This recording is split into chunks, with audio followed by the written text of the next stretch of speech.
என்ன பண்ணிருக்கலாம் அல்ல, டே உலகத்துக்கு போங்கடா, எல்லாம் இங்க இறங்கி போங்க, இனி என்ன தொழணும் வணங்கணும், அவ்வளவுதான்.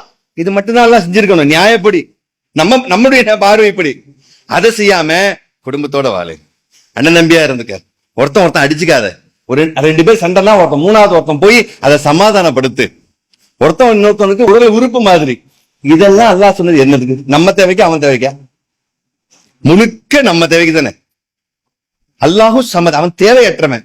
அவன் என்ன பண்ணிருக்கணும், நம்மளை படைச்சு எல்லாம் வணங்குங்க அவ்வளவுதான், ஒரே ஆர்டர் சொல்ல வேண்டியவன் அதை செய்யாம பா கல்யாணம் பண்ணிக்கப்பா, கல்யாணம் பண்ணிக்காம இருந்துக்காது அல்லாஹ் சொல்லிருக்கானா இல்லையா? அன்போடு வாழு சொல்லிருக்கானா இல்லையா? நல்லா சாப்பிட்டுக்க, விடாத சாப்பிட்டுக்க, உண்ணுங்கள் பருகுங்கள், வீண்வரி மட்டும் செய்யாது, அவ்வளவுதான். நல்ல ஆடையை உடுத்திக்க, எல்லாத்தையும் கொடுத்திருக்கான் பாருங்க. அப்படி இது மாதிரி யோசிச்சு அல்லாஹ் ரப்பல் ஆலமீன் நமக்கு வாழ்க்கை வாழ்வதற்கு அனுமதித்திருக்கிறான் என்றால் அவனை உணர்ந்து வணங்கணுமா இல்லையா?